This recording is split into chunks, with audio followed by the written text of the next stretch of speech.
Hello and welcome to another episode of Boundless Body Radio. I'm your host, Casey Ruff, and today we have another amazing guest to introduce to you now. Netta Gorman is the person behind the brand Life After Sugar. 6 years ago, she decided to address her health and digestive issues. In reality, her body forced her to try something she never thought would be possible, a 2-week experiment to cut out all sugar, sweeteners, and grains. It seemed impossible at the time, and she had no idea what she would eat. But to her amazement, the switch opened up a whole new world to her. She discovered a whole new lease on life. Tons of energy, extra pounds melted away, aches and pains disappeared, glowing skin, and massive improvements in her digestion. She shares her story on her fantastic podcast, Life After Sugar, and on her website, aftersugarclub.com. And we are honored to host Netta here on Boundless Body Radio. Netta Gorman, welcome to Boundless Body Radio. Thank you so much for having me. We are honored to have you. And basically the plan for this interview is I'm just going to mute myself. You can talk about whatever you want, anything, any topic you'd like, because I love your accent so much. I'm not the one with the accent. It's a good way to look at it, right? Yeah. Where are you from originally? I'm originally from England. So I grew up in different parts of England, but I went to school in Coventry, which is in the Midlands, and I went to university at York. But when I was 18, I came over to French-speaking Quebec in Canada, and I sort of stayed. And I teach English as a second language to French-speaking students here. Oh, that's so cool. Do you love it? I love it. I absolutely love it. That's amazing. Yeah, from your accent, I could tell England for sure. And I thought maybe I wondered if you had lived in South Africa for a year or two or something. But yeah, you have a beautiful voice. Thank you. Oh, thank you very much. Well, this is my English teacher voice. It's very proper. I love it. Feel free to correct me on anything I goof up. You can give me a grade if you want. Oh, I'm off duty now. Sounds good. I am so excited to hear about your story. It's something that you really focus on your podcast, which I absolutely love. And I want to talk about that too. But you do such a great job of capturing other people's stories and the things they've gone through and the challenges they've had to overcome. And you are no exception. You've had a lot that you've gone through. And I would love to just kind of deep dive and have a great conversation about those things and what you learned along the way. Yes. Well, my kind of starting point was not my weight. That was pretty much okay for me. I've never been really overweight, although I did have 15 pounds or so because I had a baby quite late in life after IVF. So that in itself is pretty difficult to get through and difficult on the body for myself at least, to be pregnant in my late 30s. So So I didn't have a huge weight problem, but what I did have was chronic constipation ever since my late 20s, and it gradually got worse and worse. And this is what really backed me into a corner to change something about my diet, because I tried everything the doctors had told me to do, and they kept telling me eat more fiber, which I did, and that made things worse, actually. Who'd have thought? So, I was compliant. I was doing what the doctors told me. I was eating more fiber or at least more fiber products. I was taking the little pills, the laxatives they were giving me every time I just couldn't handle it anymore. But nothing was getting better. It was actually getting worse. So then I actually consulted with a nutritional therapist. And we don't have a lot of nutritional therapists here in Quebec. So I actually consulted with one in the States over Zoom, or I think it was Skype in those days, because it was a good 6 years ago. Oh, yeah, wow. Nobody knew what Zoom was at that time. And so she sent me this questionnaire with 300 questions to try and work out what it was, because she was looking at or trying to find the cause of my constipation and not just looking to treat the symptoms, which is really what sort of so-called modern medicine does. And to make a long story short, what came out of this long questionnaire was that she thought, but she was very prudent about this, but she thought that it could be that I wasn't making enough stomach acid. Have you ever heard of that? Yeah, absolutely. Yeah. So, I didn't know that existed. I knew that people took antacids, but I didn't know it was possible to not make enough stomach acid. So, stomach acid is a touchy thing. You don't just go kind of popping stomach acid pills, just for fun. So she said, just take it very, very prudently. She said, try a little bit of betaine HCl, which is the type of acid in pill form, plus digestive enzymes, and start off very carefully, which is what I did. And anyway, it turns out that this was my problem, because I was eating food, I was eating my meals, with or without sugar. At the time, it was with sugar and starches. I was eating, what I considered to be regular, normal meals, but they weren't getting digested, and they were sitting in my stomach for days and days. Wow. And then taking more days to get through my intestines. Wow. Because you need a certain level of acidity. It's actually 1.5 pH, which is pretty acid. Yeah, I was going to say it's very acid, isn't it? Right. Stomach acid is very acid. So if you're not making enough, then the contents of your stomach won't go through to your intestines, which is what was happening to me. Of course, I didn't know all this at the time. I was just in agony, basically, just going to the bathroom like once a week. Wow. Now, for somebody like myself, I've never experienced that. I've heard it described, but I personally have I've never experienced that myself. Can you tell us, like, what does that feel like? Is it a little painful? Is it crazy painful? Like, how does that feel? I wouldn't wish it on my worst enemy. Wow. That bad. And it was just, it's not just a little bit uncomfortable. It's like, it's worse than giving birth, because, not that you'd know,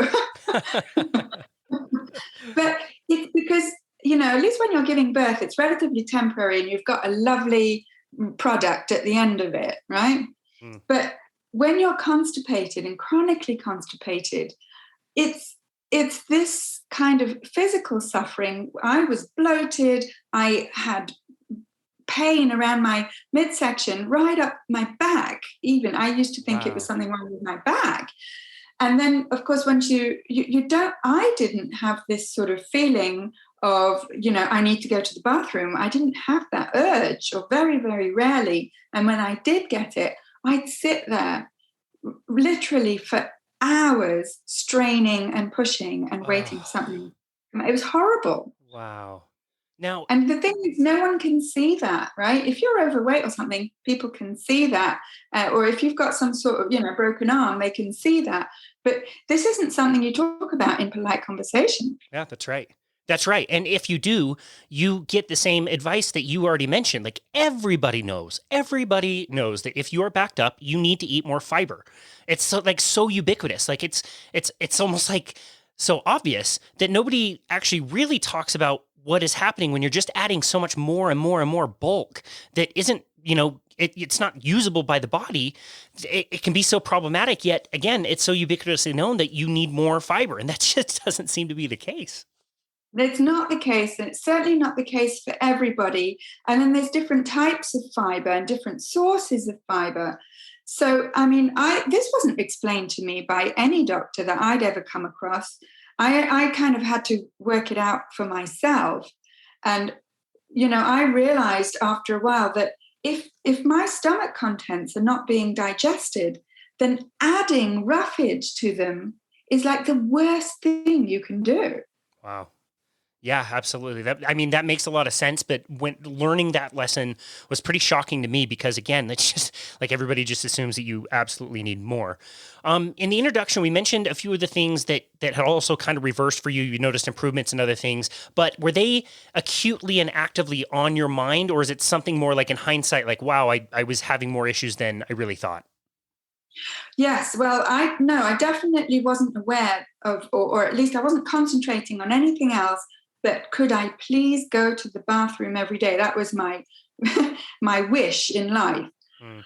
And so I wasn't even, I certainly wasn't thinking, I'd really like to give up sugar. That's, I was suffering enough. I wasn't going to add to my suffering by giving up all the foods I really loved, right?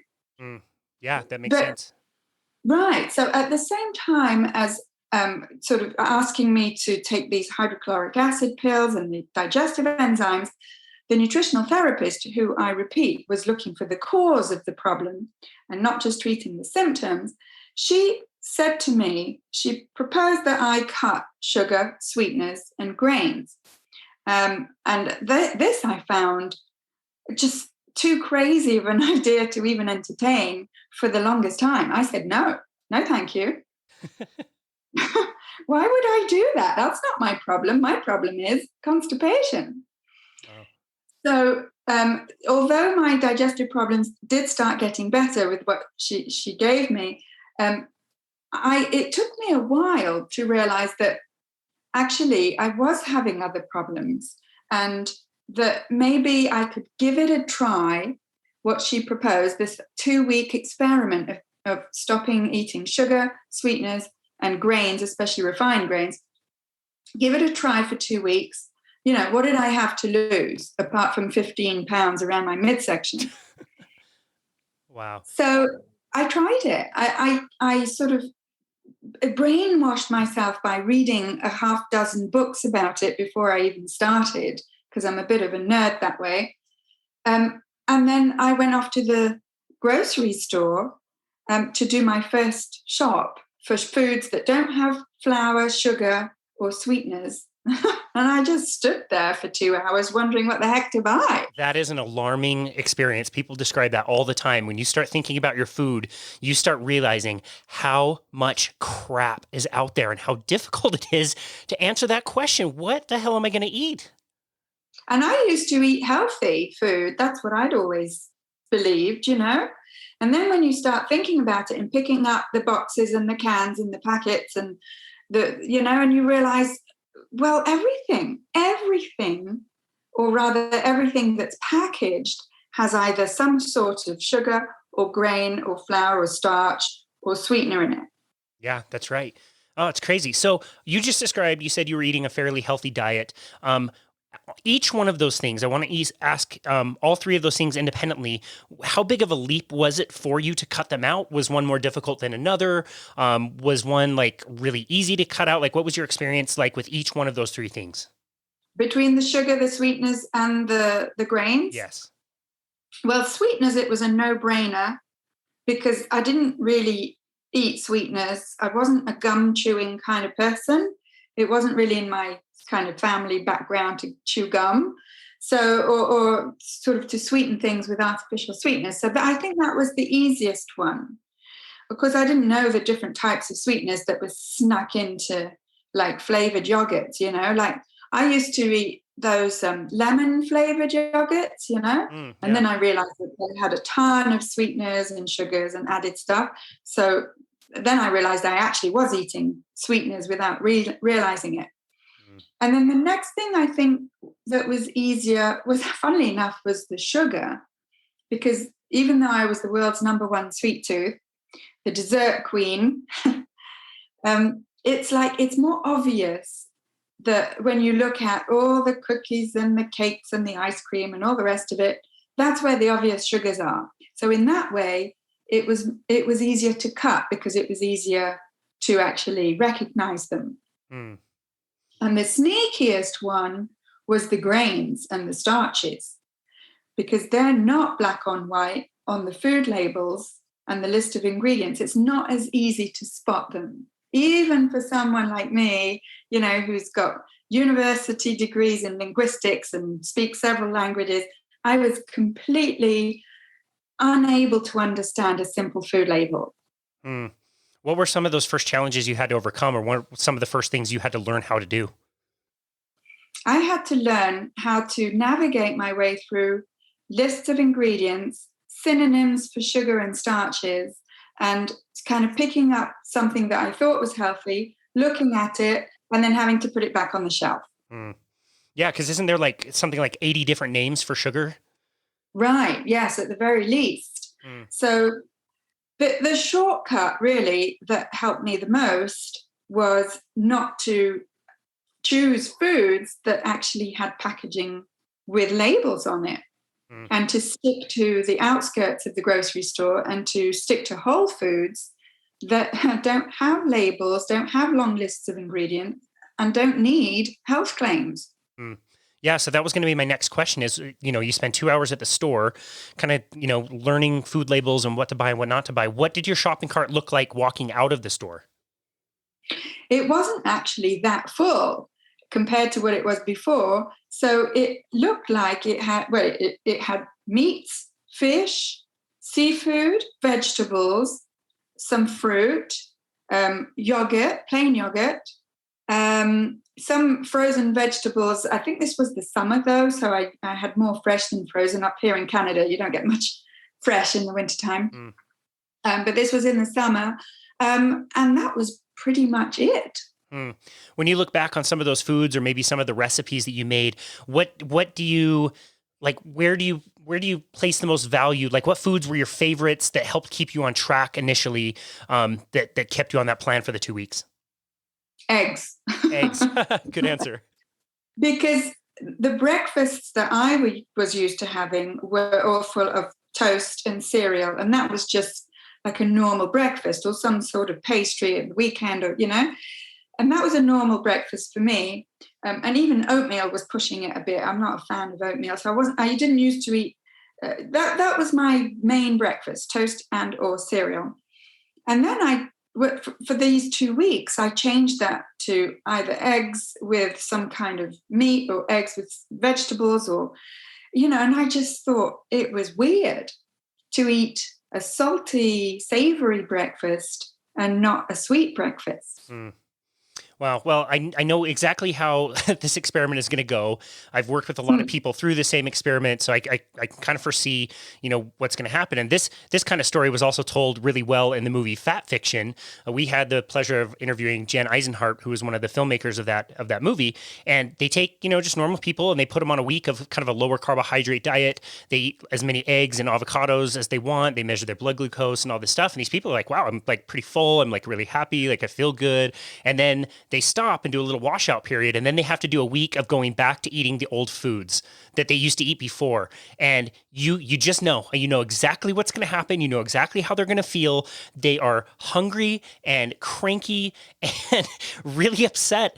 And it's almost immediate when they go back to that old diet, the change. And so I want to bring that back to you in the context of like how, for you getting started at that point, the start of your 2-week experiment, how difficult did you think it was going to be to cut out all those foods? Were you ever like really daunted by the task? Yes, I thought it was going to be impossible. Okay. And the only thing that saved me is that I'm naturally relatively open-minded and sort of adventurous. And I thought, it was only going to be for 2 weeks. It wasn't going to be forever. And so I was like, well, I didn't even get rid of all the sweet stuff in my house because it was right there for me, as a reminder that it's just temporary, right? So, yes, it seemed impossible, I have to say. Okay, gotcha. When did it start to become a little bit more possible, doable? Maybe even before you started to notice some benefits, or did you notice the benefits first, and that kind of kept you motivated? No, I didn't notice the benefits first. I noticed around, I would say, because I was writing a little sort of journal as I was doing this, and around day 4 of the first week, I said to my husband, look, I'm just going to lie down for a nap, which I never do. And I think I was out for the count for 2 days. And I was just out of action for 2 days because I was just exhausted and sort of felt like I'd been hit by a bus. And, you probably can see that coming as well. But I certainly didn't. I didn't know what was going on. I looked it up. I knew after I read up on it what was going on in my body. I think people call it the keto flu, although I'd never heard of keto at that time. I said, yeah, sorry. No. This is great. Can you explain, like, with your understanding today, can you explain exactly what was going on for the listener who maybe they're in your where you were, where you don't understand how this stuff is impacting you, and looking back and seeing like, yeah, you were really tired, for 2 days. We understand what that is now, but can you explain to the listener a little bit about what was going on at the time? Well, from what I know now of human biology and human metabolism, my body wasn't getting the food in that gave it glucose wasn't getting the same amount as it used to. And so it was kind of switching or being forced to switch from using glucose as energy to using another source of fuel, as it were, which is my body fat.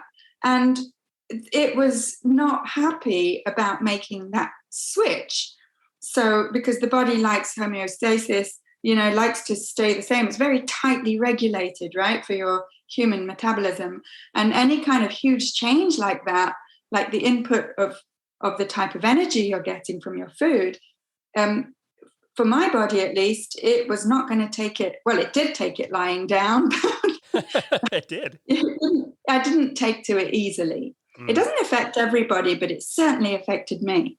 That was a really great explanation. I think it's unfortunate that, people don't understand, like, yeah, it's going to be pretty crappy for a few days if you take away your main primary fuel source while your body is trying to sort out, what it can use as fuel. You're going to be tired. You're going to have headaches. Like, those things are all perfectly normal. And it's actually a really great sign. It's like exactly what you want to see that's telling you you're going in the right direction. I don't know if you ever used an example like this, but I'll kind of tell people, like, imagine like traveling to Bali or something where, the planes suck. You have to spend all this time in airports around all these smelly people. You got to park everywhere. There's all these transfers. It's a real pain. It could take you a day and a half of getting there. Once you're there, it's absolutely amazing and it's totally worth it while you're there. But the process of getting there is kind of a pain. But if you know what's at the end of that journey, you're going to be more likely to go through the hassle of the travel to experience Bali and everything that it has to offer. Oh, that's lovely. It makes me want to go to Bali now. Let's go. The irony is I'm already in Bali while I live in Canada. It's so funny. So, the 2 days pass. When did you start to notice some of the positive benefits? So pretty much right after those 2 crappy days, I started feeling like I was not just myself again, but a better version of myself. And so I started thinking, well, wait a minute, my pants are a bit looser. And I hopped on a scale, which I don't usually weigh myself, but I hopped on the scale and goodness me, I'd lost a couple of pounds, which on my small frame is quite a lot within a few days. Because I'm only 5'2" and I was about 130 pounds at the time, and I'm about 115 now. So I'm pretty tiny. And so I was surprised because I wasn't eating less. I was just eating differently. And my little tummy was disappearing. There was that. And then I just felt like I had this boost of energy that hasn't stopped since. And it's been 6 years. Wow. It's amazing. It's like I'm on, a boost of energy and stable energy, not up and down energy like you'd have when you reach out for something sweet, There was that. There was my skin started to look kind of to glow more. My hair was in better shape. And then I wasn't creaking out of bed in the morning. I was in my mid-40s at the time. I was 45. You sort of expect to be a bit creaky in the morning, but all of a sudden I was getting out of bed and I didn't have to sort of stretch and take the creases out of my joints, as it were. I just felt like I just lost 10 years off my, I was just like I used to be 10 years ago. Wow. That's crazy. So you physically have been in Bali for the last 6 years, experiencing paradise. Yeah, exactly. Yeah. I mean, you wouldn't guess it when you look out the window in February here with 10 feet of snow. But yeah, Bali with snow. Wow. Yep, exactly. So, I mean, one of the biggest advantages that I don't think people talk about enough, and I don't think very many people ever get to experience this in their life, is something that you mentioned, which is just it's level energy. It's higher energy, but it's not bouncing, rambunctious. I just drank a gallon of caffeine, coffee, whatever, type of energy. It's just like really clear, steady energy that doesn't have a limit. It's pretty amazing. It's pretty amazing. And it's like you don't need more energy because you never lack energy. That's the amazing thing for me, because I always grew up thinking, when you're have a slump in the middle of the morning, middle of the afternoon, then grab something sweet to give you the energy, right? But that is a paradigm that I stepped out of when I realized, wait a minute, why would I be lacking energy in the first place? Hmm. And now I never lack energy. Yeah, that's so amazing. So cool. So tell us about the mechanisms for, removing wheat and grains and removing sugar and what was going on in your joints and why you felt like that helped your movement. I think that's really important too. Well, I know it now that, not eating grains, which are 99.9% refined grains on our supermarket shelves, not eating grains, not eating sugar and its many synonyms. I mean, that brought down the inflammation, my systemic inflammation, the whole of my body to zero, basically. And so, of course, I wasn't getting all the symptoms of low-grade chronic inflammation that I'd always had. But I mean, I didn't know that at the time. I just felt better. Wow. And you said that before you started this experiment, you thought it would be impossible. So maybe like a 0 out of 10 chance that you would be able to finish. Did it ended up being as hard as you thought it would be to finish the challenge? No, because funnily enough, I really like feeling great. So by the end of the second week, I was feeling much better than not just than the 2 days when I was out of action, but I was feeling better than I remembered ever having felt. So after those first 14 days, I got in touch with a nutritional therapist, and she said to me, well, you can start, bringing in 1 or 2 of the foods that we eliminated. And I was like, no, thanks. I'm doing just great. I'm going to carry on for another week. And then another week and another week. And basically, I never looked back, and it's been 6 years. That's so cool. That's so cool. I wish more people would take that approach. Like, it's not forever. You don't have to do this for the rest of your life, but just try it. Try it for a little while. Pick a time. It could be 2 weeks. It could be 2 months. It could be, whatever. And nothing is going to kill you in that amount of time. And then you may not ever want to get off. It's so self-regulating because it's just like you said, why would I want to feel crappy? Like, why would I want to give away my energy? I just don't really want to. Exactly. And as much as I said no thanks when she first, gave me this idea of maybe cutting out sugar and grains and stuff, as much as I was like in denial about that, I also said no thanks for bringing them back in as well. Because a lot of people, when they don't know me very well, they sort of look at me with a pitying look and think, oh, yeah, poor you. You can't have this. You can't have that. You can't have birthday cake, whatever. And I'm like, but yes, I can. I can have whatever I like.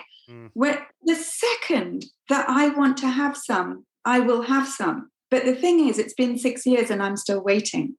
Yeah, that's so well said. We just got back from a trip from Mexico and we went to an all-inclusive resort, and it was the same thing. Like, we talked about it before we left. We eat a fairly carnivore, very low, carbohydrate diet. And, we're going to this place where all foods are available all the time, 24 hours. We can eat anything that we want, and every color and option and texture is offered to you. And it's like, you can walk by the bread cart. You can walk by the table filled with desserts. And it's like, I know I can have this. I can have it. Nothing is stopping me from having this.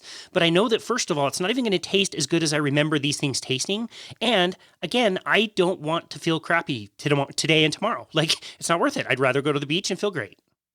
Yeah. And it's a promise. It's not some kind of high and mighty, virtuous, sort of, aspect of my personality or yours necessarily that is like, I'm better than anyone else and I can deny myself. I'm not denying. I mean, I wouldn't live my life like that, denying myself anything. Yeah. It's, as you say, it's this, when you know what it feels like to just feel great. And that, for me, includes going to the bathroom every day now, but it's also having all this energy and looking and feeling like I'm half my age. Once you know what that's like, then, I mean, I don't want to let go of that. Yeah, that's such a great point. I love that you went there with that. So let's see. Did you have any slip ups, any times where you were just like, yeah, maybe I will have a piece of bread or I will have something with sugar in it? Yes. Yeah. The weird thing is that my tastes completely changed. I think they say that your taste buds, the cells of your taste buds regenerate themselves in, every 21 days or something. But whatever, I mean, I ended up actually disliking sweet tastes. So it wasn't really a slip up for me to sort of sneak in a bit of sugary stuff because I did taste sweet stuff and I just actively disliked the taste of sweetness after, quite a few weeks of not ever tasting anything sweet. So that was a done deal. I don't even get tempted with sweet things because they just don't taste good to me anymore. And I'm still pretty freaked out about that. I mean, in a good way. Yeah, I sure. can't believe, I can't believe it. But the bread thing, that is a bit more of an Achilles heel for me.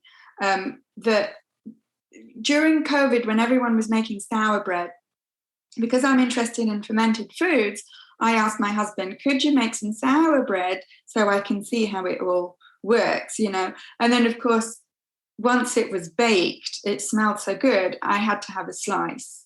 And I was telling myself, oh, it's fine because it's got lots of butter on it. But of course, but then what I found, and this was like 5 years in, this was 5 years into my no sugar journey, and I hadn't really had much bread until then. But then what I found was that there was something in my brain that was triggered, and I had to have another slice and another slice, and I couldn't stop myself. And I was sort of doing it in secret, sneaking it in. And I thought, I don't want to be that person. Mm. I don't want to have that behavior. I've been free of it for so long. Mm. And it's just healthier for me, not for the food of bread. It's healthier for my own behavior not to have bread anymore. Mm. Yeah, that's a really good thing to know about yourself. Bread making is so much fun. I got into it a few years ago. I found the same thing with myself. Like I do better without it, and so I keep it out of my diet. But learning how to make sourdough bread it's a really fun process.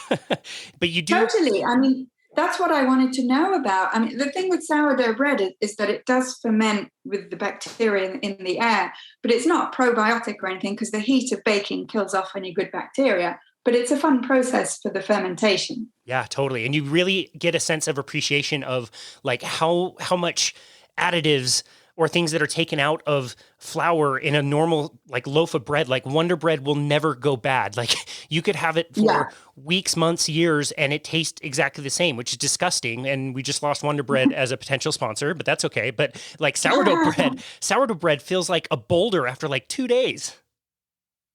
Yeah. Huh. Yes. And even with that goodness, I can't handle it. I can't, some people's brains are wired such that any sort of trigger of starchy food, for some people it's sweet, for me, apparently it's starchy because chips have the same effect on me. I cannot stop. Gotcha. Well, you mentioned fermented foods. What other ones did you decide to include in your diet along the way, and which ones do you still have, and why do you include them in your diet? Yeah, well, this was another thing that the nutritional therapist got me onto. And, I thank her, really from the bottom of my heart, because this was an amazing discovery for me. My brother had been fermenting vegetables for years before, and I just thought he was weird. Now I'm doing it and teaching it. So who's the weird one now? But, so the first thing that she said was yogurt. And of course, I'd always eaten yogurt, but it usually had been flavored yogurt. Or if I did buy plain, then I'd add lots of, maple syrup and all that fruit and whatever. But she said, try making your own yogurt. And I did with an heirloom culture, which is mesophilic, which is called Villi, which you don't need a yogurt maker for it. It's very simple. It just ferments on the counter, room temperature. But the first time I made this really probiotic yogurt, which not many store-bought yogurts are, I had a phenomenon called die-off, which is when some people, when they get all these good bacteria in their system is not used to it. And I had a kind of a 20 minutes in the bathroom with cramps and things like that. 20 minutes. It wasn't that bad, but it was kind of my system that was like, whoa, what's going on? All these good bacteria. called die off. So, but after that was over, then my whole gut health started to improve, and my digestion also improved. And then I started to learn how to make this yogurt, milk kefir, which is even more probiotic than yogurt, and then kombucha that I make, fermented vegetables like kimchi, sauerkraut, beets. Yeah, I make all that stuff. That's great.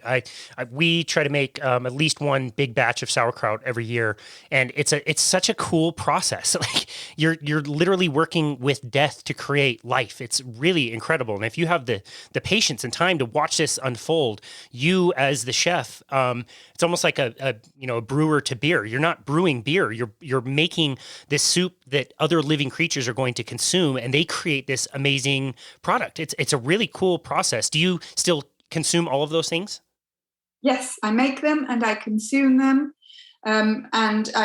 What's cool about fermented foods is that they each have different strains of bacteria. So for good gut health, and it's not just for digestive health, it's also for emotional, psychological, even neurological health. Gut health is key to your general health. And what's necessary is a variety of different strains of probiotic bacteria. So it's no use downing 2 liters of kombucha every day, especially not the commercial stuff, which is one step up from 7-Up, really. Well, that's exactly what I wanted to ask you. If somebody's going to hear kombucha and they're going to think, great, I'll just walk over to Whole Foods and buy whatever they have on the shelf. And those two things are not even close to the same. Is that correct? Yeah, exactly. I mean, the kombucha that I make, that I let ferment for 3 or sometimes 4 weeks, I have to say, no one would buy it. No one would buy it. It doesn't taste like some kind of, I don't know, Mountain Dew. There goes another sponsor. Ah, man. Mountain Dew. Damn. Damn. Well, that sounds amazing. What benefits did you notice from increasing, you mentioned the different kinds of bacteria. What things have you noticed digestively that you've included such a wide and diverse amount of fermented foods in your diet? Well, I mean, first of all, I go to the bathroom every day, if you're wondering. My digestion is now normal and regular. So there's that, with no pain and no straining and all the rest of it. And the other thing that I've noticed is that my moods have stabilized. Now, I used to have terrible PMS, terrible, and just be generally moody and sort of chalk it up to being a woman. But honestly, I'm like in a good mood 99% of the time now. So my moods have stabilized, my energy has stabilized, and I find that my concentration, my mental clarity is better. And I think that, there's no sort of scientific evidence to correlate, or even especially for a causal relationship between the fermented foods that I eat and how I feel. You probably won't find studies that will prove this, because they're very, very difficult to do, these studies. But I can tell you, as an experiment of n equals 1, N meaning Netta, that I feel better when I consume these probiotic foods and drinks than when I don't. Mm. And I just have to say, like, for the listener, I can confirm 100% that Netta is pretty much always in a fantastic mood. Based on her social media pages, you have so much fun and enjoyment in your life. And I really appreciate that. And sometimes when social media can have a lot of, meanness, you just always are having a blast, which I love and appreciate. I mean, people, thank you. And people who've known me, since before I stopped eating sugar and started eating and drinking these fermented foods. I mean, they said, Netta, you've always been a glass half full kind of person. It's not like I had a personality transplant, and it's not like I never get sad or stressed or anxious. Believe me, I am human still, but I'm just not drowning in my moods and my mood swings anymore. Mm, that's such a good point. When we started to tighten up our diet, that was the one thing that shocked me the most. I was already eating, primarily low carbohydrate and didn't have a ton of crap in my diet. But when I removed even, more of the carbohydrates, but boy, your mood is just so good all the time. I just tell people like whatever, scale of 1 to 10 number you are today, just imagine that being like 3 or 4 points higher than whatever it is. If you're at a 4 today, you'll just feel like a 7 for no other reason. Your mood is just always great. You handle stress so much better, way more gratitude and spirituality and appreciation for things. Those are definitely things that I noticed. Totally, totally. And, and it's ironic because people think that when you don't eat sugar and you're not celebrating with cake and desserts and stuff like that, then your life is dull and boring and sad. And crikey, it's the opposite. Absolutely. Yeah, we just talked to Abby from House of Keto about the same thing. She said the same thing. It's like we eat food that we really enjoy already, and now we're making other memories doing other things. It's not just all about the food. There might be food at an event, but we go to appreciate the event. Yeah, totally. And I turned 50 last year, and only 3 days, and it was in lockdown, so there wasn't much of a party. And only 3 days after my 50th birthday did I think, oh, hang on, there wasn't a cake. It was just not on my radar. Wow. Wow. I love that. That's so great. And yeah, for the listener again, if you have thought about this or considered this, these benefits are real and they are across the board. We've coached so many people mutually and had so many good results that are very consistent with your message. You decided to make sugar your main crusade, and you decided to start your business. Can you tell us a little bit about what drove that decision and why you wanted to get that message out? Yes. Oh, crikey. I mean, I didn't set out to make a business. I'm a teacher and I've been a teacher all my life. And that's sort of as far away from a business person as you can get. But what happened was that I felt so great, and I just couldn't keep it to myself about everything I was finding out about sugar. So I started giving little workshops in French here because I'm bilingual in Quebec. And slowly but surely, people were getting more interested in my workshops about sugar. And I was getting these messages that I was sort of impacting people's lives and inspiring them. And it's just what I love most about my college teaching, English teaching, is this inspiring my students to sort of better themselves and understand things differently, look at things differently. And I was getting this from my workshops about sugar. So then I made a website, which sounds, quick and easy, but it certainly wasn't for me. No, it's not. No, made a website in French and started giving like online classes or courses and a membership in French. And that's called La Vie Après le Sucre, which is like the French equivalent of Life After Sugar. And then and that's been around for about 3 years. I got into the French-speaking media and they made a big hoo-ha about me. And that was in 2018 when keto first came along, and people get me mixed up with keto. And I'm actually going to be doing a podcast episode that's going to be called Are You Keto? No, I'm Netta. I love that. Because I am not what I eat. I'm me, and I'm certainly not what other people tell me I eat. Anyway, so that got me sort of into the media and stuff in French-speaking Quebec. And then I thought, hang on, I'm English-speaking. It would sort of be a bit easier for me to do the equivalent in English with a slightly bigger population in the world. And so then I made, and again, I just made a website in English, but so much work. That's so much work. I do have help though. And then I made my podcast, which came out in January of this year. And it's like now I'm thinking, I'm 51. I'm a few years off retirement for my teaching job.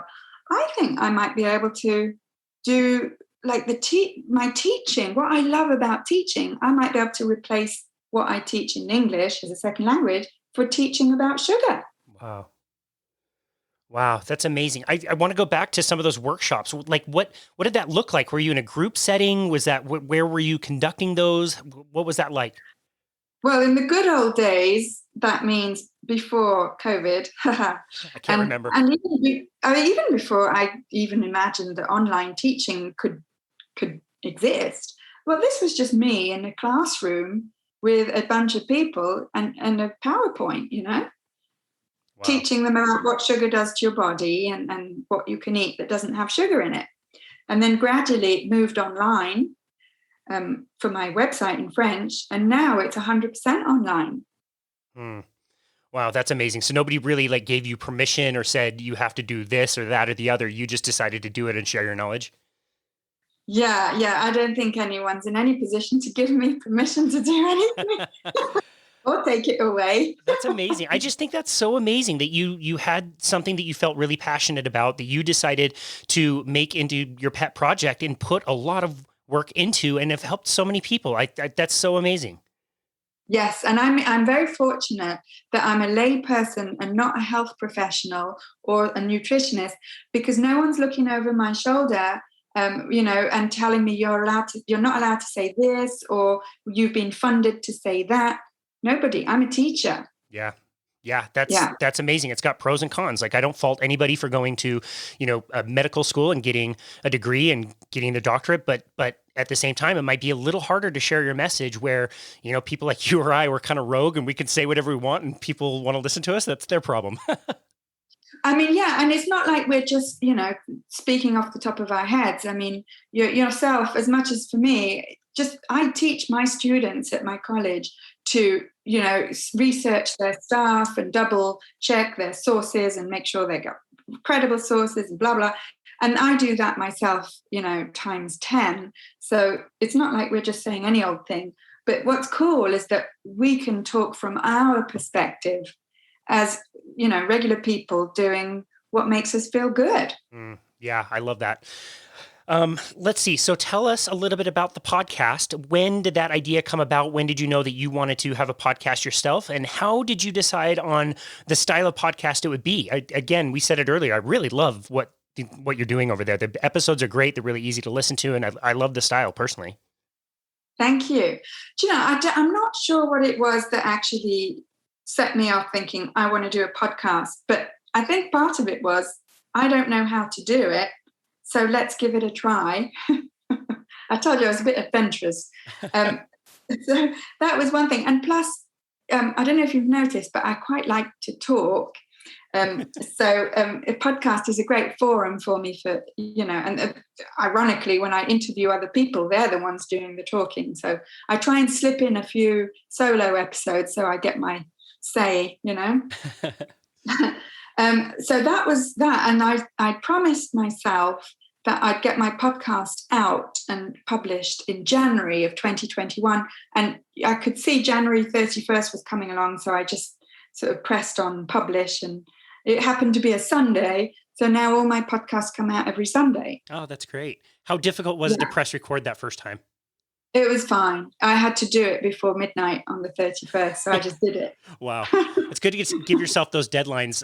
I've told this before, but like, even the very day, like within minutes of when my wife and I scheduled to do our first one, I was already coming up with more excuses of why we needed to practice more and why, well, let's do this tomorrow. Let's put this off again. And I'm so glad that she was like, no, bozo, let's get this done now. We agreed to do this. Just do it. Yep. Just go ahead and do it. That's yes. Great. And it was the same. It was the same for my website in English. And it was just, it's a lot of work, more than you could ever imagine, or not you, because I know, but, it was like, it's got to come out. It's like something, again, like giving birth. It's got to come out. Yeah, I totally agree. We feel so strongly about getting the message out too, and we're so grateful for you for doing the same and doing your podcast and appearing with us today. I'm going to put you on the spot. I'm not going to make you say which episode has been your favorite, but I will say, what is one that's just kind of standing out, that like maybe it's like the first one that you're thinking of, or something you heard recently? Like what's a cool kind of story that you've captured recently that you'd like to share? Well, yes, there's one, the very first one, that is the story behind Life After Sugar, which according to my statistics is like one of the most popular ones of the series. That one was the coolest one because she asked me some amazing questions, and kind of set the ball rolling. And so that very first interview is the one that really made me believe that this podcast could touch people's hearts, inspire them, and actually make a difference in the world. Well, it definitely is doing that. You told me offline that you've got podcasts scheduled pretty much through this year, which is amazing. We will definitely be looking forward to listening to those. You do such a great job with them. And yeah, podcasting is a lot of work, but it at the end of the day, it does feel amazing to feel like you are giving back and sharing a message that is just so important and so needed right now. As far as your coaching goes, what kinds of things are you looking to do in the future? How would you like to be working with people? Yeah, so I identify myself as a teacher, not as a coach. I don't want to be pedantic about it, but it's really, I'm a teacher through and through. So it's really, my goal is to help people transform their relationship with sugar. It's not just to teach them what to eat, what not to eat. I mean, anyone can do that really. But I've had 6 years of experience as a lay person, as it were, as a regular consumer, to really think about my relationship or your relationship with sugar and how it affects all different aspects of life, from social pressure to, how do you soothe yourself, comfort yourself, reward yourself when you don't turn to sugar. Because sometimes I call it the nothing to hide, nowhere to hide phenomenon. When you take away that screen of sugar that you've been hiding behind, at least I was, and sort of covering up my real feelings, my real emotions, when you take that away, you have to actually face what's going on, face your real emotions and deal with them and learn other coping skills that most of us never learned when we were young. And so for me, I had to think about this and really learn about it and now teach about it to other people who are also in midlife. Do you think you'll be doing any in-person workshops again now that things are starting to kind of open back up, or are you planning mostly virtual? It's mostly virtual. It's the easiest thing for everyone involved because, I live in the middle of nowhere in northeastern Canada. Certainly no one's going to come and see me on a stage here. Plus it's a French-speaking environment. But it's mostly virtual, mostly online. But I mean, if I'm invited somewhere on a stage, I'm actually quite comfortable on a stage. I like it. Great. Wow. Well, we'll be looking forward to that in the future. What is one simple tip you would want somebody to take from this conversation and apply in their lives? Well, the first thing is that it's possible. And I didn't think it was possible for me because I was the world's biggest sweet tooth. So if you can just entertain the idea that it's possible to not just to change what you eat and to cut sugar, but to actually change your whole taste, where what you like to eat changes, and to transform for the better your relationship with sugar. Even if you don't even think you have a relationship with sugar, you often discover that you do.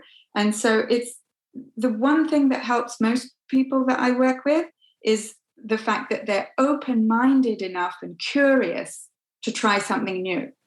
And it almost seems like people they don't need to, but a lot of people, have to go through this process of suffering similar to what you did. One of my favorite quotes is, when pain increases, hearing improves. And when you're in some really uncomfortable positions and experiencing a lot of really, bad mental or physical, states, it's worth considering. And I love that message of like, it's not going to be as hard as you think. You can do it. You can be empowered by it. You can take as much time as you like with it, but you can do it. I love that. That's great. Netta, can you tell us again, one more time, where should people go to find you and connect with you and your work? All right. So my website is aftersugarclub.com, and I have lots of free resources there. I've got a free, simple guide to getting more energy with less sugar that you can download. I've got 5 tips to help you with cravings that you can download. I've got all the podcast episodes are there as well on my website. And I've got information for the Life After Sugar program as well, which for the moment it's closed, but it will be opening up after the summer. And it'll be permanently open after that. I've also got a Facebook page called Life After Sugar, Instagram at My Life After Sugar, and I'm on Clubhouse as well as Netta Gorman. So pretty much everywhere. Wow, easy to find. That's great. We will link to all of that in the show notes. Netta Gorman, thank you so much for everything that you've done in your journeys, and something I respect so much, which is you were willing to share and help other people. Nobody had to tell you to do that. You just decided to do that, and you're doing that today. And I'm very grateful for you and your work, and thank you so much for everything you've done, and thank you for coming onto our show today. Thanks, Casey. Thanks. It's been an absolute honor. And this has been another episode of Boundless Body Radio.